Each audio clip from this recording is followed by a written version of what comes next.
So welcome to a special edition of the Citi Business Edition, which this morning we'll be speaking to a company started in Ghana doing some great things across the African continent. We'll explore the themes of identity, data, and integration. We'll also look at exporting Ghanaian solutions, African solutions to African problems, and building robust multinationals that properly depict the African journey. All of this and more when we come back with my guest, who is the founder and CEO of the Margins Group, Kwesi Baiden. Stay with us.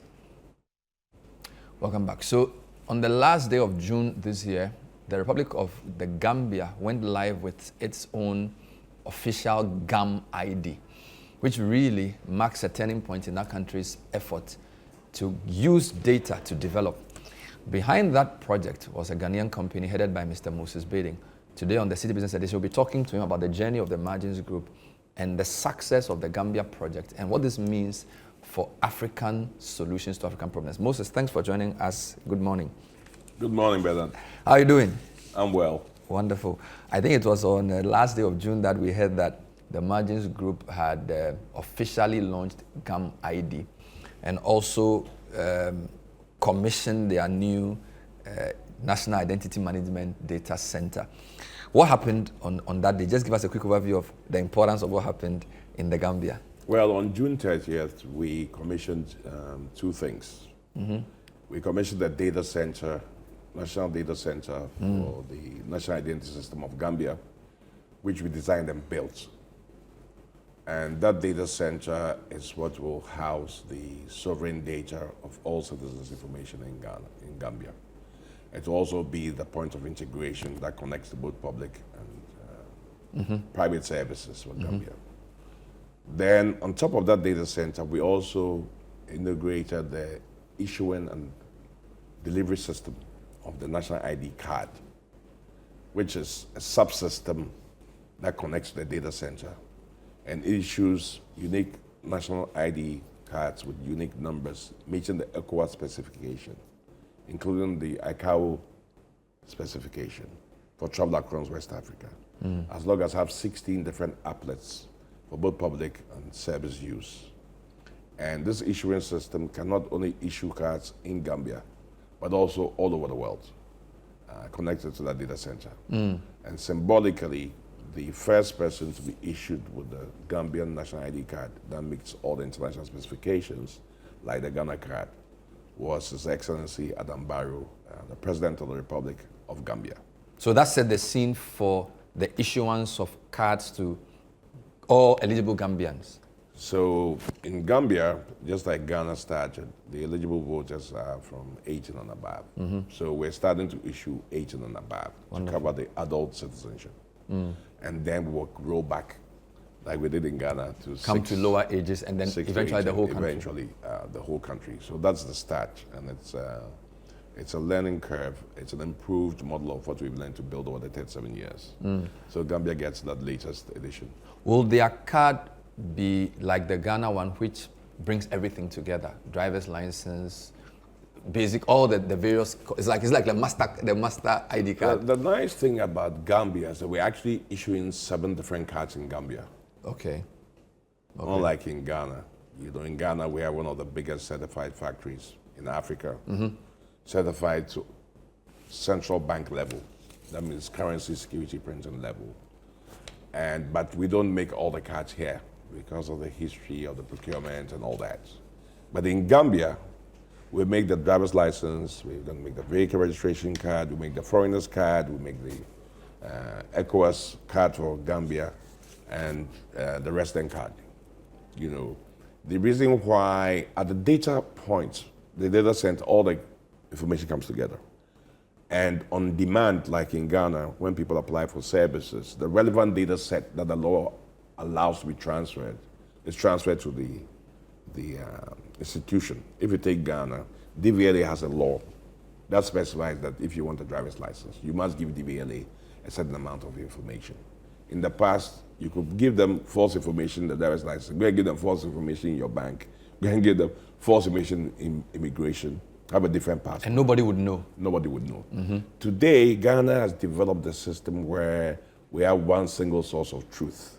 So when you go to DVLA, they don't even need to ask your name. If you go in person, they can just take your fingerprints And automatically, the data set that DVLA by law is entitled to have from you will be transferred no more than that to DVLA. And then within the DVLA subsystem, it will connect to what car you owe, whether you paid duty and all that. That's a DVLA thing. But the ID-centric data for DVLA data set is transferred automatically. When you go to any bank's portal and you try to open an account, you don't need to tell the bank who you are. If you put your national ID number and you do a face recognition on your phone, it takes the Bank of Ghana mandated data set and sends it straight to open your account. You can't change anything in it. So that single source of truth ensures that you have unity of ID connected to one unique ID, connected to your fingerprint, your face, and your iris. So it can only be you, right? In Gambia, we get to issue all those cards connected to these data sets. But it's an improvement because we have a more greenfield project in Gambia where we're able to design the whole ecosystem. And we're able to produce all these cards.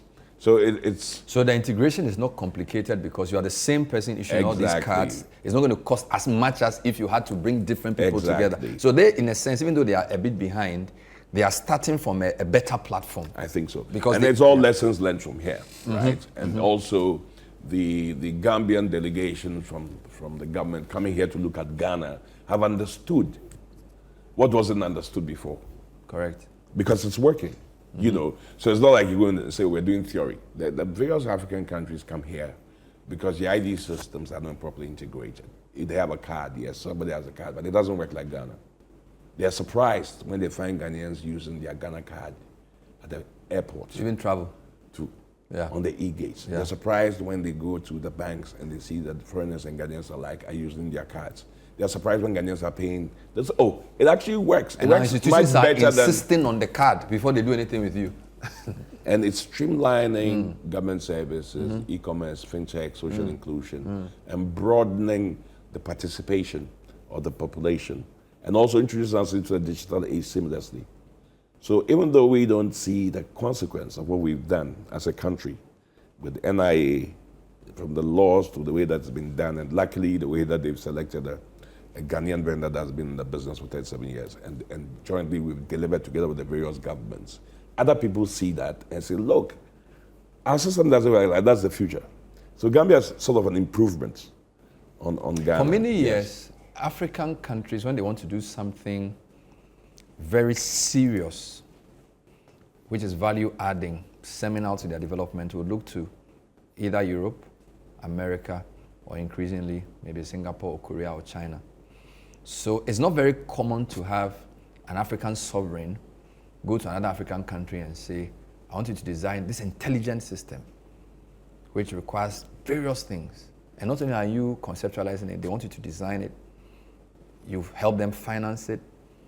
And your own guys build it, you train them. It's very different from what I've covered, all right? So talk to me about how that feels when they see that, these are Ghanaians. Are you sure there are no Indians or Chinese behind the things? You're all Ghana people, trained in Ghana. How does that feel and how does that come across when you go across the continent? Okay, as Africans, whether it's an African legal identity, like I'm Ghanaian, and also a corporate identity, you start from a negative position because you have the stereotypes and then you have these underlying assumptions. The one, you're not properly governed, right? You're not properly compliant with regulations. You're not transparent.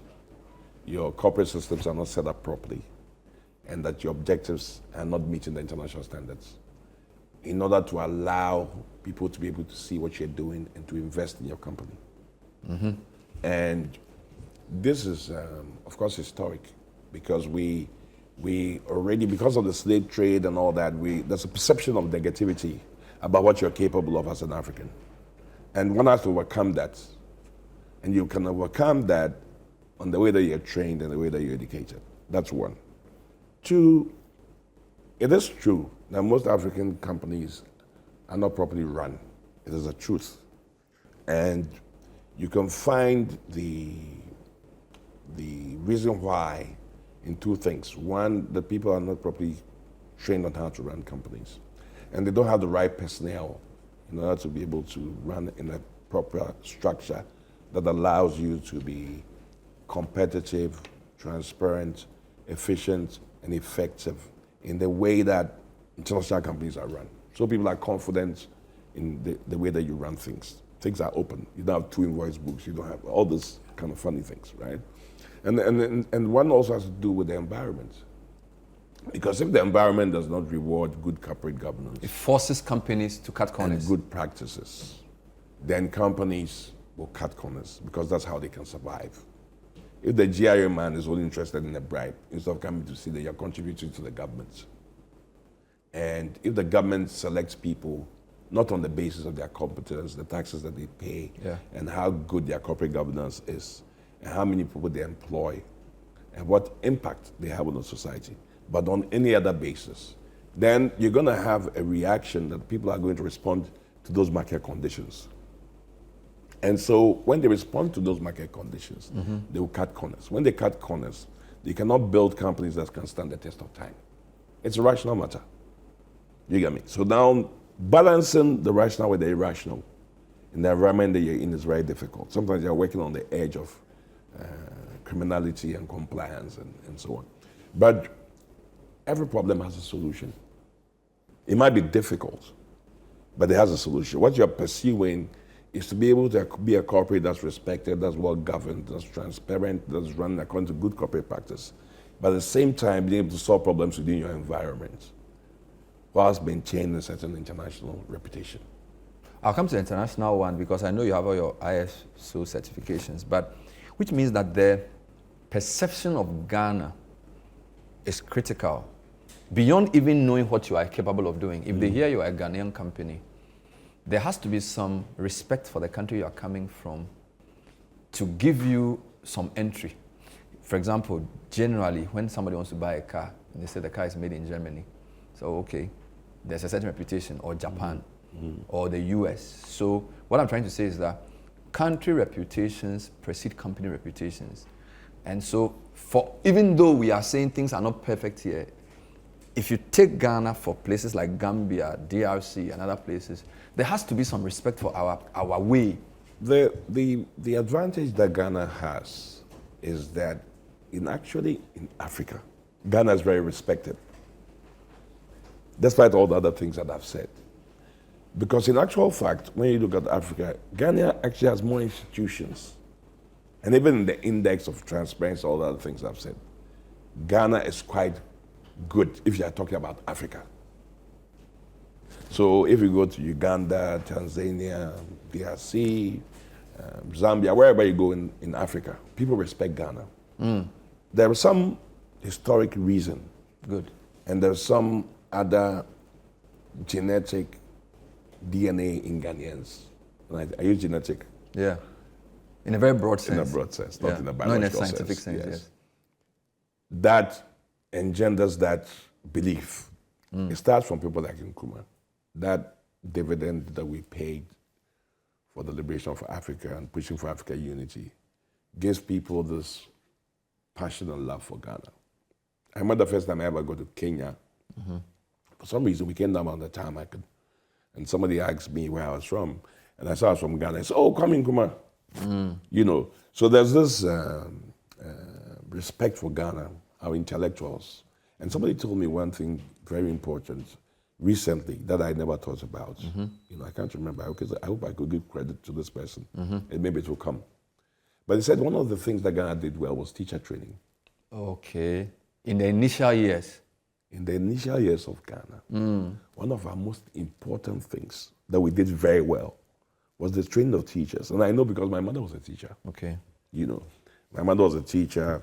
She was the president of NAT. She was the vice president of the World Teachers Association. So I know a lot about teachers. And I thought about it, and I said, yes, it's true. Wherever I've been in Africa, people tell me, oh, I had this Ghanaian teacher. He was excellent, whatever country you go to. So this, whether it's Nigeria, wherever, people remember their teachers. And in most African countries, because we were independent first and we had this solid teacher training. We exported some of the knowledge. I filed away in my mind. We have to go back to that. This reputation for our teachers has transcended even some of our diplomatic efforts. Because people then respect Ghanaians as a fountain of knowledge, intellectual uprightness, and the passion that the teachers put in their students has stayed with them forever. Most African grades have been taught at some point by Ghanaian teachers. So we have an advantage in Africa if we will build companies that will solve African problems because we have that residual respect. I always say that, look, we can be doing NDC and people going around people insulting, but Ghana has very little to do to move into the next phase. Yeah. You know, we have to come together as a country and prioritize what's important for the country. It's a very small step, but it's possible in a bipartisan way. We have to love ourselves. We have to fund the productive part of our economies, not the non-productive. Because like my father says, if you have a bucket that has a hole, no matter how much water you put into it, it will end up being empty. So why bother? So we shouldn't run a sort of economy that depends on who you know. We should run an economy that runs on market forces and capability, so that the companies that can thrive, who do the hard work, who provide services, products, and solutions that actually move the needle, who create employment, who pay taxes, who have the ability to scale, must be given opportunity. Not people's aunties, brothers, sons, or party supporters, and so on. Because if you find somebody who hasn't done the work, he's going to fail. It's a waste of effort. They can be there for 5 years, they can make money, but in the end, the money will be wasted. Let the markets work. The markets will improve performance, it will improve competitiveness, it will build resilience, it will passion people to excel, and things will start improving, basically. From what you're saying, I just got a phrase, the Ghanaian way. We should be consciously developing the Ghanaian way of working. Yes. Which should have the things you are talking about. Yes. The meritocracy, the discipline, but also the welcoming nature and the respect. Just like the Japanese have, the Germans have. We should have the welcoming nature of Ghanaians, the openness, the peaceful nature of Ghanaians is a big plus. Yesterday I was speaking to a businessman who's sort of not Ghanaian. And I said something, he said, you know, the thing about Ghanaians are that there's nowhere in the world where you go and there's such openness and people receive you. Yeah. You know, this is value. And it's perceptible when you get here. Yes, Ghanaians are peaceful. They're peace loving. I mean, they can do other and they are welcoming things, but they're welcoming. Generally. So how do we take that to make this place a place where people desire to come? You've seen this recent floods and so on. Yeah. I mean, if we want Accra to be the center of the world, we already have the welcoming spirit. People love to be here. But why do we have a weakness in regulations? Why do people fail to? Ghana has all the laws you can ever think about. So the strength of the country should be the rule of law and regulations and the objective and transparent processes devoid of personality that decide outcomes. Wonderful. Whether it's companies or us.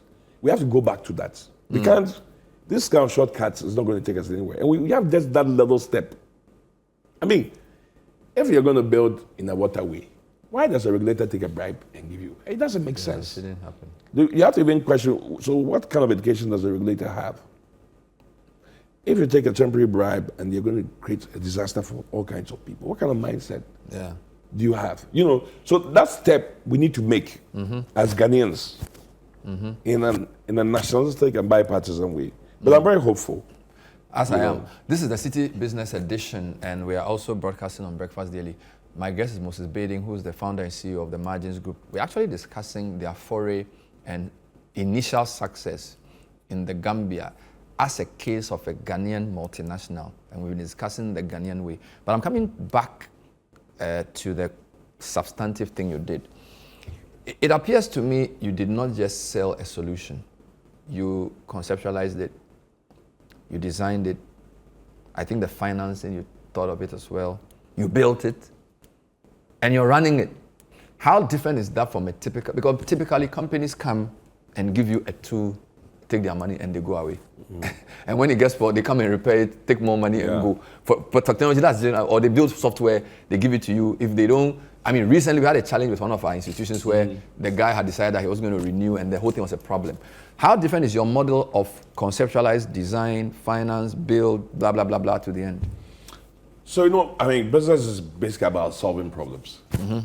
And so when you look at the African environment, what you just described is a solution to a problem. The problem with technology and in particular ID systems in the African context is that Africa, unlike the mature European companies and Western companies and Asian companies, have no legacy systems per se.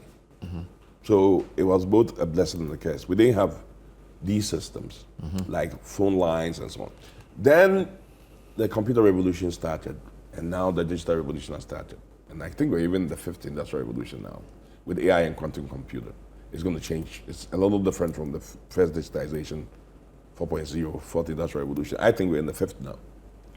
And so you look at the foundation of everything that existed that delivered value and delivered a process to serve people's needs has changed, which means that all businesses are sort of dead as they're being reinvented. The whole plumbing of the global system and the global economy is becoming digital.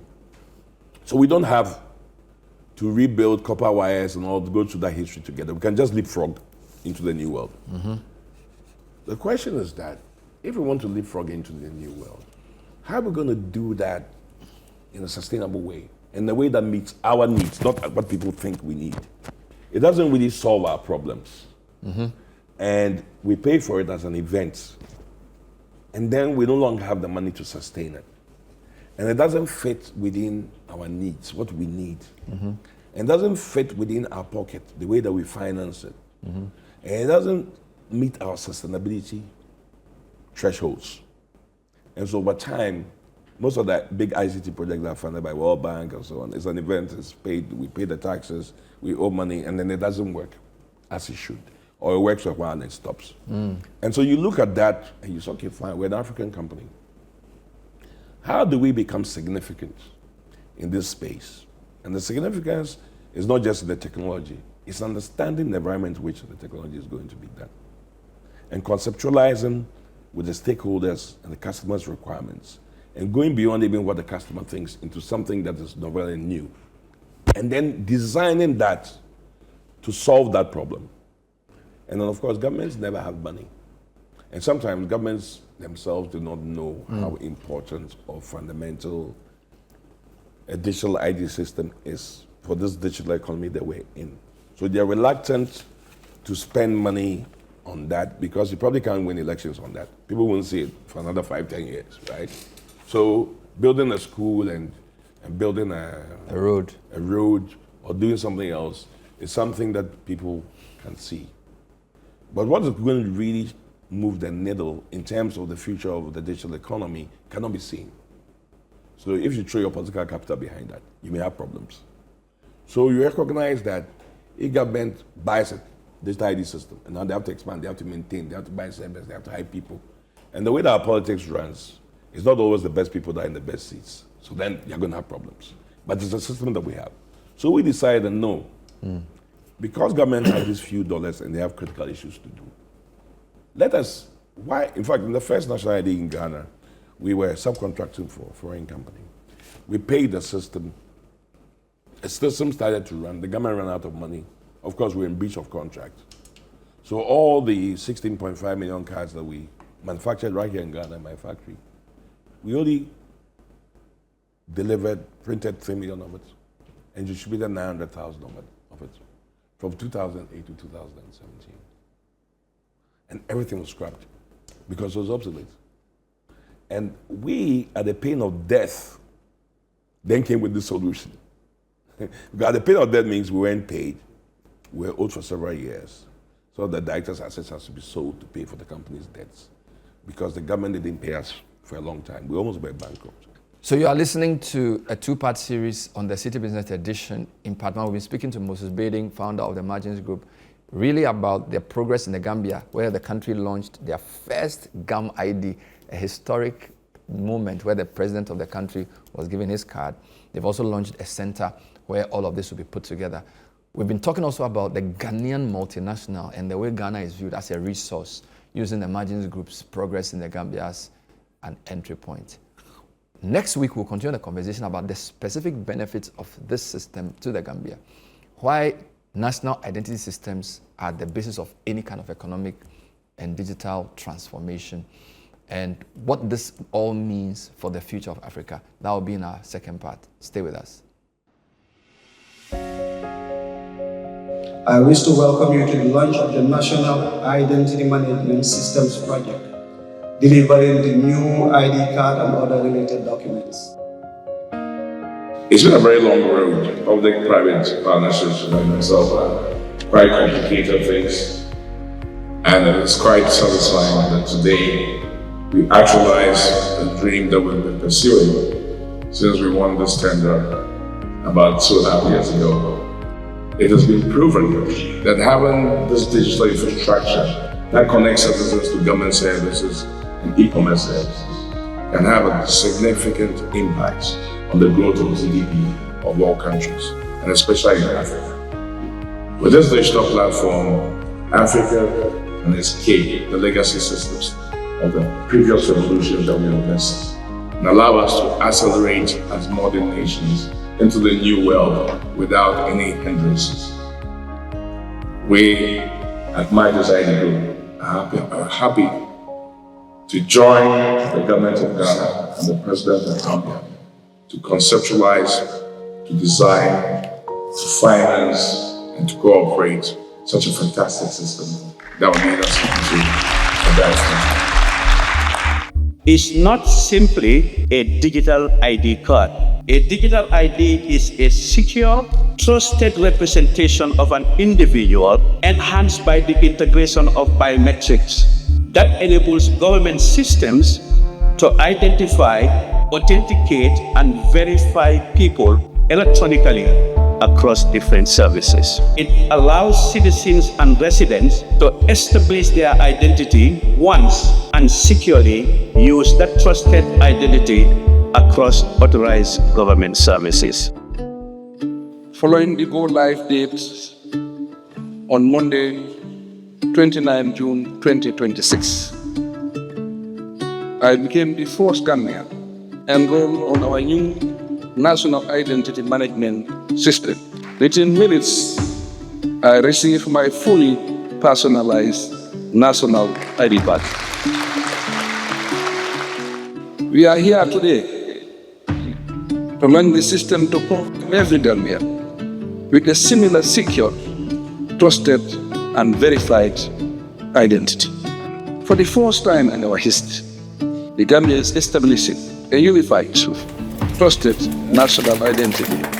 This project is the outcome of a public-private partnership between the government, represented by the Ministry of Interior, and Emergence ID Systems Applications Limited. From today, Gambians aged 18 years and above can register and receive new dual interface biometric ECOWAS identification card instant, developed to last for 10 years. The data of every Gambian will remain within our borders, governed by our laws and protected by our institutions. No one else can hold claim to the identity of our people. Let us create a more secure, more connected, more prosperous, and better prepared Gambia for the challenges and opportunities of the 21st century. It is my singular honor and privilege to officially launch the National Identity Management System. Thank you.